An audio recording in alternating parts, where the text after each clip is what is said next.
Ne vous conformez pas au siècle présent, mais soyez transformés par le renouvellement de l'intelligence, afin que vous discerniez quelle est la volonté de Dieu, ce qui est bon, agréable et parfait. Tel déclare la Bible dans Romains chapitre 12, le verset 2.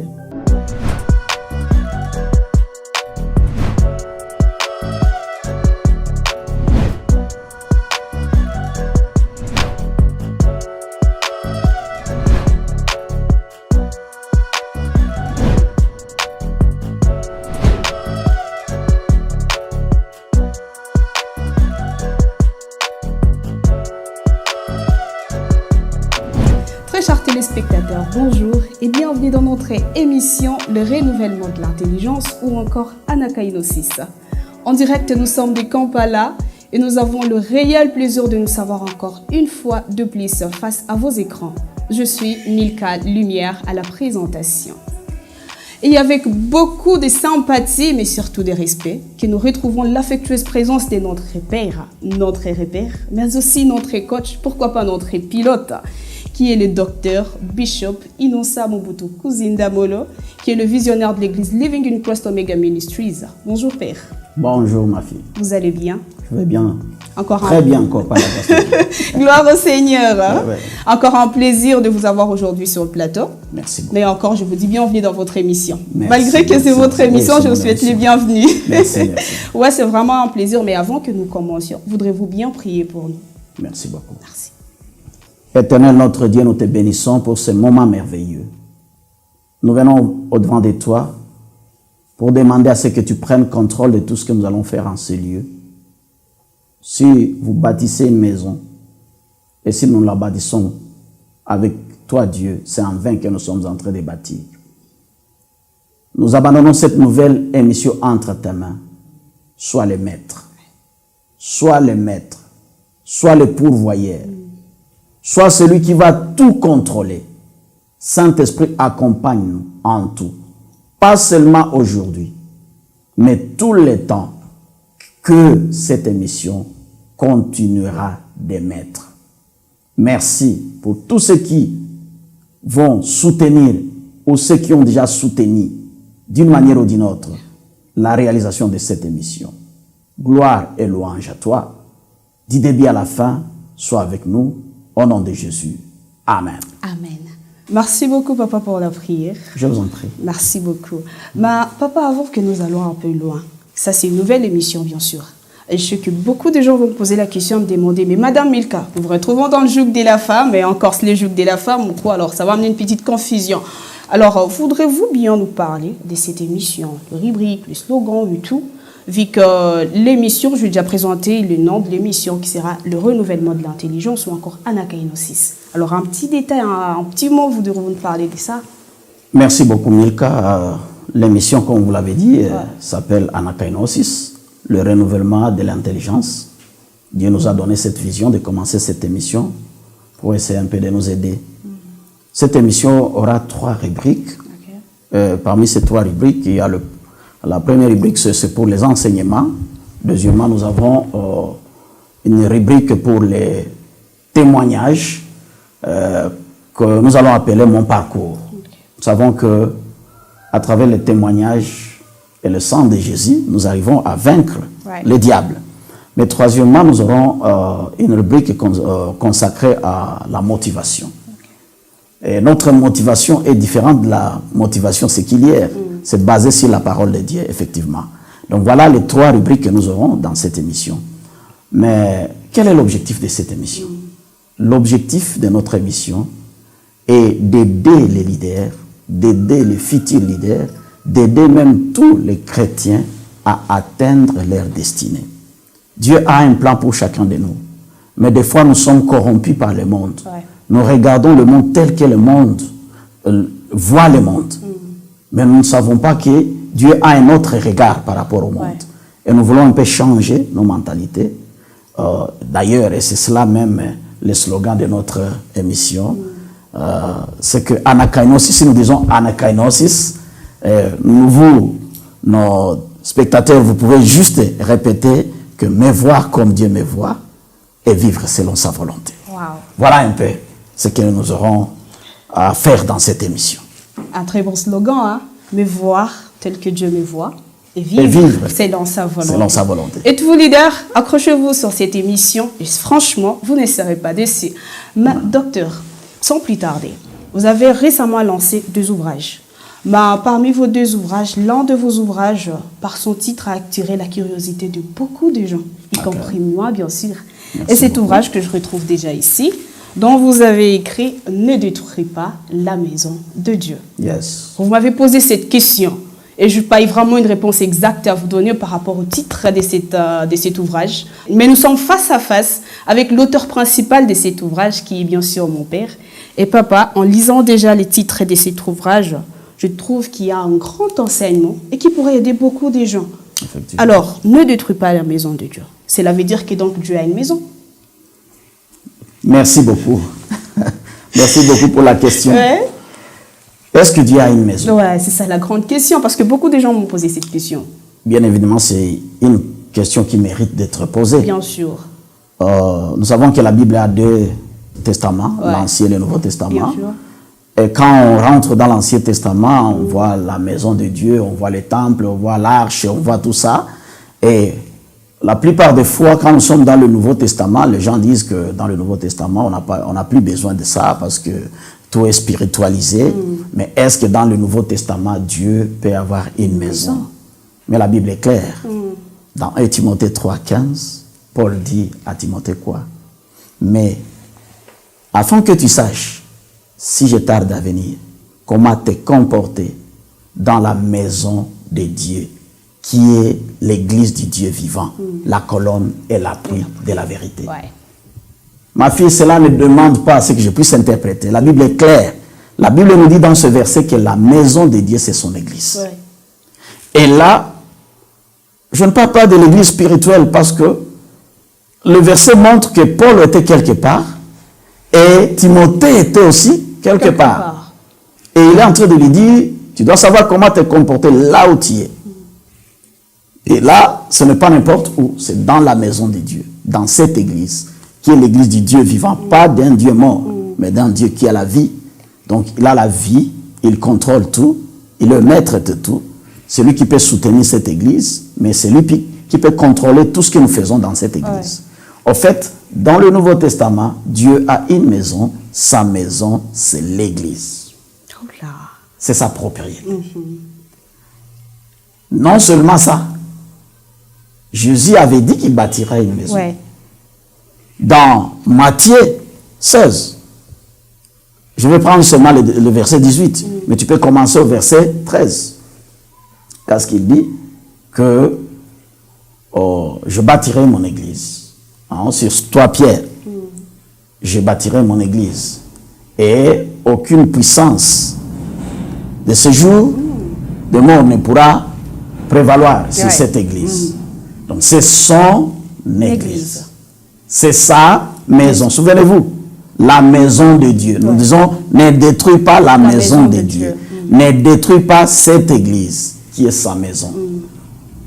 Sa maison. Je bâtirai mon église. Premièrement, cette église appartient à Christ. C'est une église de Jésus.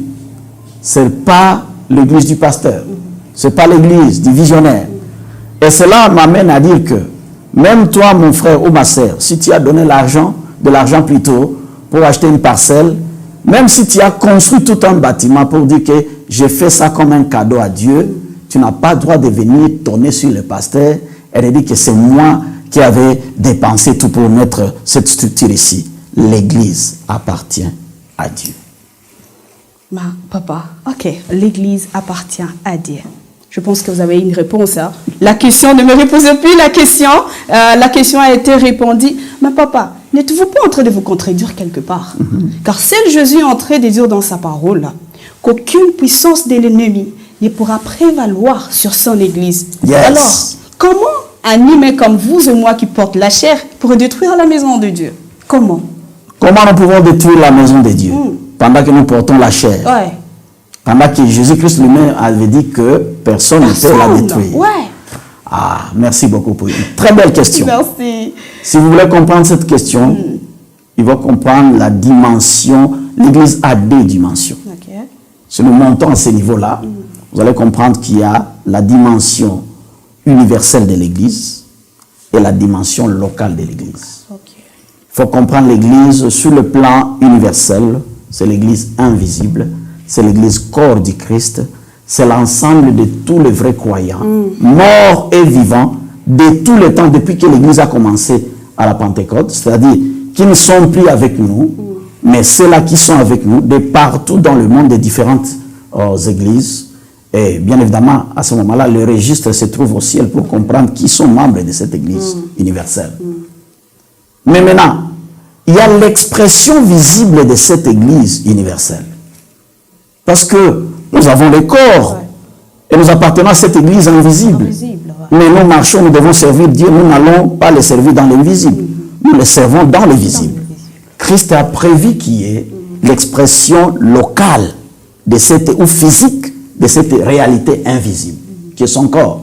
Et donc, c'est cela les églises locales. Nous parlons par exemple de Living in Christ Omega Ministries, l'église Fepayou, le CEPAC, tout ça, ce sont des expressions physiques de cette réalité, universelle, ou de cette réalité invisible. Vous comprenez un peu? Et maintenant, quand nous parlons de l'église sur le plan invisible, comme corps du Christ, sur le corps mystique de Christ, à ce moment-là, personne ne peut détruire cette église. Personne. Parce qu'on a tenté de la détruire depuis la Pentecôte jusqu'à aujourd'hui. Il y a eu beaucoup de martyrs. Vous voyez, même ici en Ouganda, il y a les martyrs de Nyamugongo, là où les gens vont faire le pèlerinage. Mais l'église existe toujours. Mais quand nous disons ne détruis pas la maison de Dieu, nous ne sommes pas à cette dimension-là. Nous parlons de la dimension locale. Ces expressions physiques de cette réalité mystique, ces églises-là. Ce sont des structures que Dieu a placées dans des régions quelconques, dans des endroits quelconques, pour représenter un peu cette réalité spirituelle.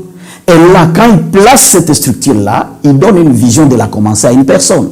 Cette personne commence la structure, mais la personne a l'obligation de bien gérer la structure. Quand Dieu nous donne quelque chose, il veut que nous puissions bien la gérer. C'est comme les talents qu'il a distribués. Quand il donne des églises, nous devons bien gérer. Et il nous donne la responsabilité. Il nous laisse la responsabilité. Telle qu'il a fait avec Adam. C'est lui qui a créé. Il a fait tout, mais il te donne la responsabilité. De la même manière, il nous a donné la responsabilité de gérer ces églises. Donc, si ça tombe, parce que toute chose tombe au récit à cause de son leadership. Si ça tombe, ce n'est plus Dieu. C'est nous. C'est notre responsabilité. C'est nous qui détruisons à ce moment-là.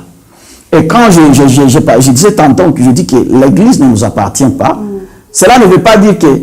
Parce que là, il faut que je précise une chose.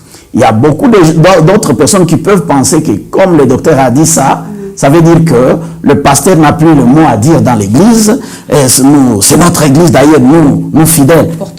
J'aimerais dire, même si c'est vous fidèles qui contribuez pour construire une église, ça ne vous appartient pas aussi. C'est le corps du Christ. Et si c'est le corps du Christ, c'est nous qui appartenons à l'église. Mais l'église ne nous appartient pas. Donc, que ce soit les leaders, que ce soit les membres de l'église, nous avons tous l'obligation de bâtir l'église et que l'église soit une église forte pour donner gloire à Dieu. Si nous n'arrivons pas à le faire, nous faisons la honte à Dieu. Et malheureusement, j'écris dans cet ouvrage, ce qui est marrant, c'est que la plupart des fois, ce sont ceux-là qui sont censés bâtir l'église qui la détruisent. Nous aimerions que nous ne puissions pas figurer parmi ceux-là qui détruisent l'église, mais que nous soyons des pierres vivantes qui vont aider à bâtir cette église forte, qui va faire trembler le monde et bouger le monde pour Christ. L'église qui va influencer le monde, pas une église qui est influencée par le monde. C'est pour cela que nous disons le renouvellement de l'intelligence. Merci beaucoup. Je ne sais pas si j'ai essayé de répondre à ta question. Vraiment. Et moi, je suis déjà satisfaite, pas totalement, hein, mais je pense que l'audience n'est pas encore satisfaite. Mais avant tout, mon frère, ma soeur, restons à notre veille. Sinon, le diable pourrait nous utiliser pour détruire l'Église de Dieu. Quelque chose qui ne sera pas pour la gloire de Dieu, bien sûr. Papa, et si cela est vrai, éclaircissez-nous un peu. Comment les églises locales peuvent arriver à fermer, à tomber? Pourtant, ils ont des dons, ils ont des talents, ils ont de l'art oratoire. Alors, pour moi, je pensais qu'avec tout ça, l'église ne peut pas tomber, l'église ne peut pas fermer. Comment expliquer? Pourtant, ils ont tout ça. Ils ont la bonne gestion de l'église aussi. Donc, si je comprends bien la question, tu voudrais me dire que comment un leader qui a de l'art oratoire, il a là des talents, il gère bien, peut-être peut arriver à faire tomber une église en faillite. Merci pour la question. Je vous en prie, Père. J'aimerais te dire une chose, que cela ne suffit pas. Cela ne suffit pas pour tenir une église. Ah bon? Une église, c'est un organisme qui a un temps de conception, de naissance, de croissance. Une église peut tomber, même si vous la dirigez bien, mais si vous n'avez pas de stratégie pour bien gérer l'église, ça peut tomber. Et dans cet ouvrage, je donne, je crois, 10 exemples.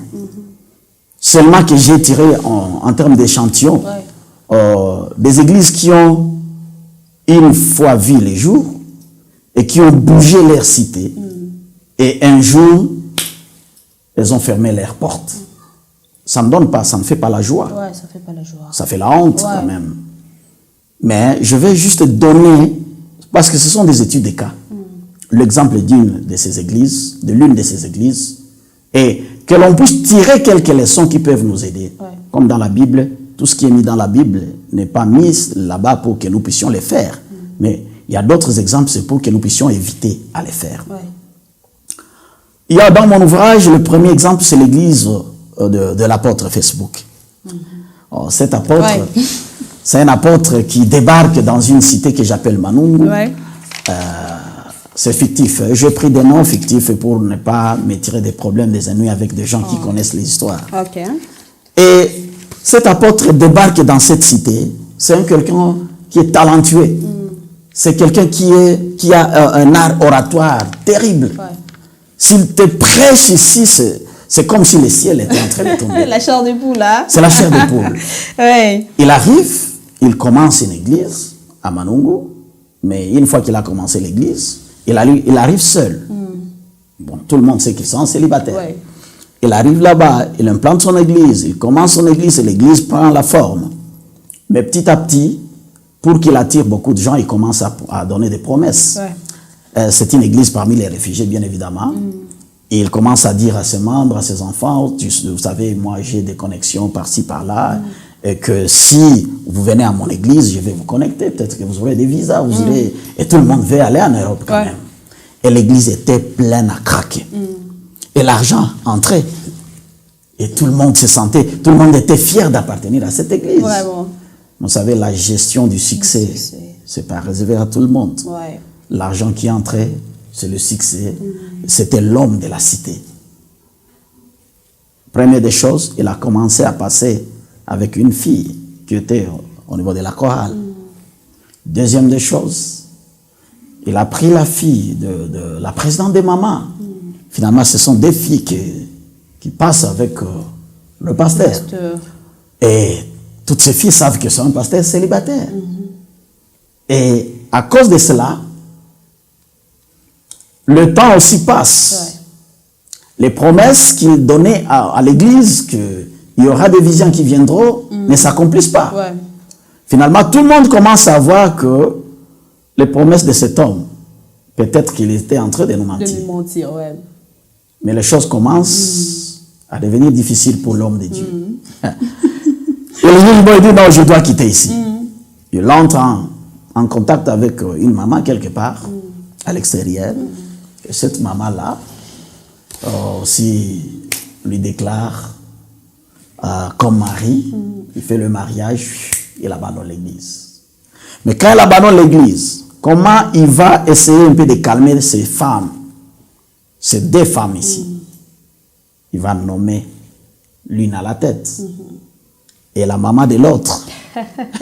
Donc sa belle, d'une manière sa belle femme, maman, entre guillemets, va la nommer comme pasteur adjointe. Finalement, ce sont les deux femmes qui commencent à gérer l'église. Pendant qu'il y avait des hommes dans cette église qui pouvaient bien gérer l'église. Mais quel est le critère maintenant de sélection des leaders dans cette église? Ce n'est plus la méritocratie, ce n'est plus les dons ni les talents, mais ça devient ce qu'on appelle, je crois, c'est la coterie. Ce sont des amis, des gens avec qui on a même des relations louches, mais qui montent maintenant à la tête de l'église. Finalement, quand il était là-bas, rien ne marche. L'église était encore locataire, ne pouvant plus être en mesure de payer les loyers. Ça a commencé à errer par-ci, par-là. Finalement, après 10 ans d'existence, une église qui avait bougé toute une ville est tombée. Est fermée totalement. Parce que finalement, même la fille là, elle était rendue grosse, parce qu'elle était déjà habituée à vivre comme ça, par un homme de Dieu. Et finalement, c'était fini comme ça. L'église est tombée. Quelles leçons pouvons tirer de cet exemple? Bien-aimés, vous tous leaders, et nous tous, chaque leader a deux corps. Tu as un corps privé, un corps public et un corps privé. Malheureusement, la plupart des fois, le corps public que nous avons, nous leaders, c'est juste un masque. Mais nous sommes réellement ce que nous sommes dans le privé. Et vous allez comprendre que si le corps privé ne matche pas avec le corps public, nous vivrons dans l'hypocrisie et il n'y a pas d'intégrité. Il ne suffit pas d'avoir les talents, il faut être intègre. Un homme intègre, un leader intègre est le même en public qu'en privé. Cet homme de Dieu avait un problème de caractère. Les dons peuvent te faire monter, mais le caractère va te faire tomber. Bien sûr. Il promettait des choses qu'il ne pouvait pas réaliser.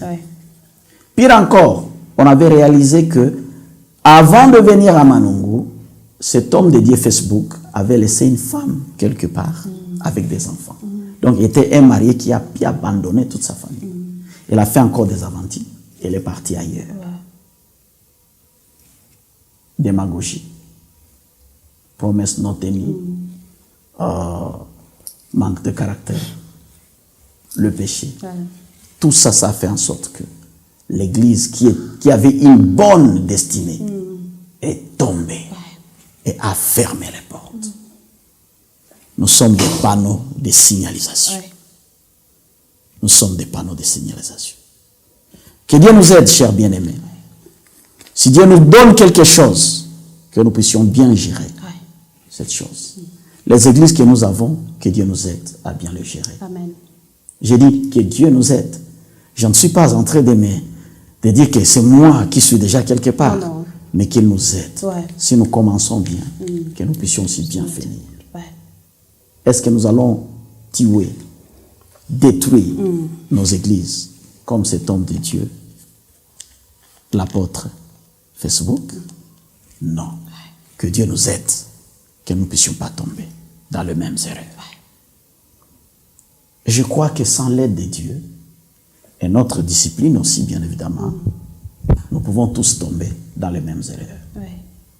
Mais aujourd'hui, pendant que nous commençons ces enseignements, j'aimerais que nous puissions prier afin que Dieu nous aide tous. Éternel, mon Dieu, mon roi, j'abandonne tous les serviteurs de Dieu, tes serviteurs, nous qui sommes tes serviteurs entre tes mains. Aide-nous à comprendre, Seigneur, que l'Église t'appartient. Mais tu nous as donné la charge, tu as délégué la charge de gérer les églises locales entre nos mains. Aide-nous à être de bons intendants, des intendants fidèles, des intendants qui ont ta crainte, des intendants qui veulent te faire du bien et faire tout pour ta gloire. Aide-nous. Saint-Esprit, soutiens-nous. À tout moment où nous serions tentés d'aller à gauche ou à droite, que tu nous ramènes sur la bonne voie, afin que le jour où tu reviendras, nous puissions dire, comme Paul, que nous avons combattu un bon combat. Nous avons gardé la foi. Et tout ce que nous attendons, c'est une couronne. Bénis tes enfants et soutiens ton Église. Afin que nous ayons des églises qui rayonnent, des églises qui reflètent ta gloire, des églises qui te font la fierté. Que tout leader qui m'écoute maintenant et qui est peut-être en train de dérailler quelque part, que le Saint-Esprit puisse les toucher, qui se répandent, qui reviennent sur la bonne voie, sur le bon chemin. Je sais que après la repentance, il y aura la restauration. Merci beaucoup. Que tu bénisses ma fille comme présentatrice et tout le monde qui est avec nous, celui qui a la caméra, ceux-là qui sont des managers et tout le monde qui nous écoute et qui nous voit. Que le shalom de l'Éternel marche avec nous, soit avec nous, en tout et pour tout. Au nom de Jésus. Amen. Amen, amen, amen. Merci beaucoup, papa. Merci beaucoup de nous avoir partagé votre expérience, mais surtout d'avoir répondu à toutes nos questions. Très chers téléspectateurs, et surtout à tous nos leaders, j'aimerais vous dire une chose. Je lis un petit dixi qui m'a vraiment intéressé dans cet ouvrage et qui dit « Le leadership efficace commence avec les caractères. Sans les caractères, vous ne devriez pas diriger. » Et donc, les caractères doivent être le principal de toute chose. Pour bien diriger, il faut bien vérifier votre caractère. Travaillez d'abord sur votre caractère, vous et moi, bien sûr. Et nous arrivons à la fin de notre émission d'aujourd'hui. Merci à Dieu qui nous a permis que nous soyons encore parmi le vivant aujourd'hui. Mais aussi, merci à vous, très chers téléspectateurs. Grand merci au grand caméraman qui a sur cette belle image, qui est Jafet Chabani, qui est CEO des Talk da Gospel 243. Mais aussi au docteur Lucas Barak, qui est toujours là pour nous. Grand merci aussi au pasteur Justin Louis Calombo depuis les États-Unis. Allez, big up à vous tous. On se retrouve à très bientôt. Ciao.